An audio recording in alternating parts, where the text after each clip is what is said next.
Once the visitation hours finished, we left the hospital.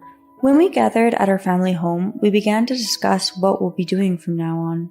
Managing Dad's hospital fees will be tough for Mom to handle on her own, so I'll go to the hospital to pay in her place. It's okay for me to take Dad's checkbook and cards, right? But my mom shook her head. No way! Huh? Why, Mom? Kevin will be going to save you that trouble. I'm against using our savings on your dad's hospital fees. My name is Kevin. I'm a 32-year-old businessman. I've been married to my wife Jane for 5 years. We have a 3-year-old daughter named Rebecca and live a very happy family life. My wife is a very kind person and our daughter is quickly growing up to be a good girl. I want to support my family so that we can continue making fun memories together forever, but there is one person who causes problems for us. That's my mom. My mom has never been a big fan of Jane. Even when they first met, my mom didn't like her, and now that we're married, those feelings have just gotten stronger. Whenever anything happens, I jump in to protect Jane, so we've been okay so far, but a big problem began after we built our home. Last year, after having saved up money for years, my wife and I finally built ourselves a home. We had been living in a cheap apartment that was far from both of our jobs, and when Jane gave birth, the apartment became too small for us. In an effort to make sure our new home will be near Jane's work, the house ended up also being near my parents' house. That's why the problems began after the house was built. My mom began coming over more often. You're here again? Why do you have to talk like that? I've only come 3 times this week. I didn't come yesterday, right? That's true, but last week and the week before you came every day, right? What? You really are a horrible wife if you hate me coming over that much. Having you over every day is a bit tough since I have to prepare dinner for an extra person. My mom would always come at 4:30 p.m. after Jane brings Rebecca home from preschool. Jane has shorter work days so that she can take care of Rebecca more, but since my mom keeps coming over, she's thinking of switching back to working full-time. Every time I come here, the house is a mess. That's why a wife should stay at home. When are you going to quit your job? My mom had an old-fashioned mindset that women shouldn't work once they get married, so she'd always tell Jane that she should quit her job. I like my job, so I'm not going to quit. If I continue working, we can save money for Rebecca to go to university. My mom just laughed. How much do you think you can save with your little salary? We have hundreds of thousands in savings, so there's no need to worry about the future. I'm not sure how long you'll last as Kevin's wife, but I'm not expecting it'll be very long. What do you mean? I don't think it's that serious. If you keep being this useless of a wife, one day Kevin will throw you away and take Rebecca with him. My mom would threaten my wife like this every time. When she first began saying this, Jane genuinely got worried. She worried so much that at some point I had to give my mom a talking to. A wife doesn't have to do all the chores on her own. There's no way that'll become a reason for us to become divorced, I told my mom. And anyway, I love Jane, so I'm the one who should be worried that I'll be thrown away. When I said that, Jane lit up. She understood that those were my genuine feelings, so she decided to ignore my mom and trust me. Oh, did you get scared? You probably got scared. You'll never get to use those hundreds of thousands of dollars I mentioned. I'm not evil. If you become a good wife, I will make sure that you inherit that money, so be quiet and follow my orders. My mom used her inheritance to force Jane to follow her orders. Basically, she was trying to buy her loyalty. Ever since I was young, my mom has been telling my sister and I that she's been saving up money for us. Anytime she scolded us, she would threaten us with that money. We never lived luxuriously, so we trusted that our parents were saving up a lot of money. But since my wife was working and I had a good salary, we had a solid savings of our own. We even had enough money to build a home, so with or without that inheritance, we were fine. That's why those threats didn't work on us.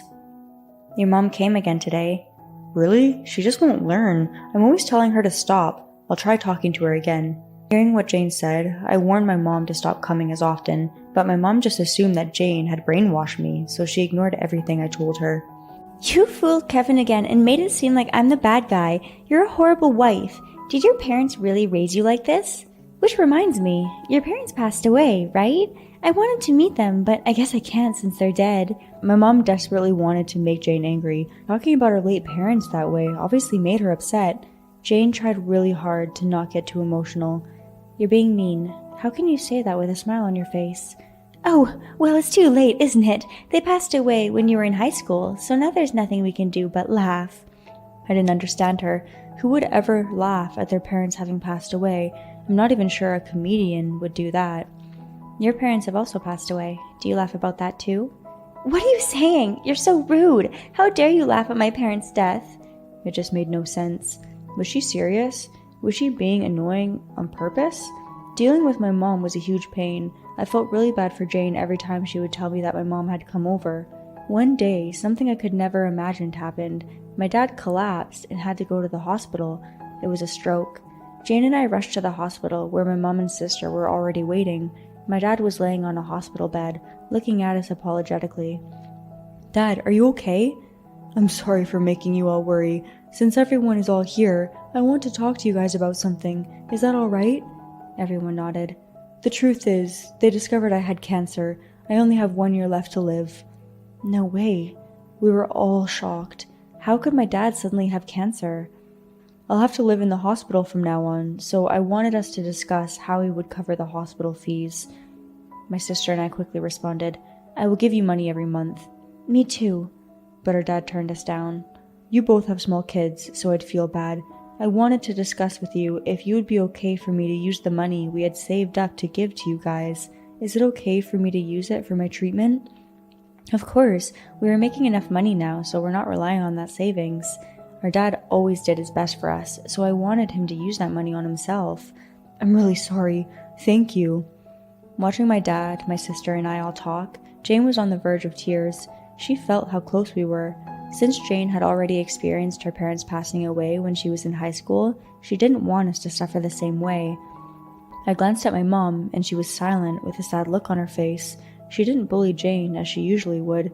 Her precious husband being so sick really did shock her. Once the visitation hours finished, we left the hospital. When we gathered at our family home, we began to discuss what we'll be doing from now on. Managing Dad's hospital fees will be tough for Mom to handle on her own, so I'll go to the hospital to pay in her place. It's okay for me to take Dad's checkbook and cards, right? But my mom shook her head. No way! Huh? Why, Mom? Kevin will be going to save you that trouble. I'm against using our savings on your dad's hospital fees. We were all shocked. What do you mean, Mom? Why are you against it? That money was meant for you. We spent so many years collecting that money. I don't want it to be wasted like this. It's not being wasted, though. The doctors told him he'll be dying soon. There's no need to spend money on treating him. What are you saying? How could you be so mean? Yeah, with treatment and surgery, he might be able to live longer than expected. We can't just give up. My sister and I tried to convince our mom, but she was stubbornly against it. You both have kids. You need money. We're telling you it's no problem. You don't know what will happen. I felt like we were getting nowhere and I was growing impatient. Just give us the money. We will use it for Dad's treatment. I agree. Mom, give it to us. Our mom suddenly began panicking. I can't. Mom, please stop already. I will take the passbook myself if I need to. I stood up. My sister joined me and we began to look for the savings account passbook. Our mom then said something ridiculous. I've used it. All of it. We couldn't believe our ears. Did she just say she used the entire savings? What do you mean? Didn't you say there were hundreds of thousands of dollars? That was a lie. He had only saved $75,000.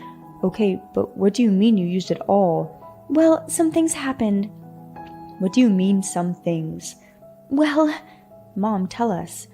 It doesn't matter, does it? Then I guess we have no choice but to tell our dad what's going on, huh? What? Wait, are you going to tell him? Well, you won't tell us, so we have no choice. Upset, our mom began to tell us the truth. Actually, for the past few years, I've become really attached to this escort. Are you serious? I wanted to make Jack the top escort at his club. What's wrong with finding a new hobby? We were stunned by what our mom had used the money on. What? It's my money too, so it's fine, right? Anyway, your dad is on the verge of death, so there's no point in using the money on him. No one was on my mom's side now. I've lost all hope in you. Whatever. We'll tell Dad everything and decide what to do from there. Are you serious? Of course. We don't want to deal with you anymore. We began gathering our stuff, and our mom said something shocking. This is all Jane's fault. Jane is the one who first brought me to the club that Jack works at. What was she even saying? So it's not my fault, it's Jane's fault. What she was saying was unbelievable. Jane lost her patience. Leave me alone. I work late every night. There's no way I had time to be taking you to clubs. I don't even know your phone number. How could I take you anywhere? Stop saying random things to try to run away. I can sue you for defamation.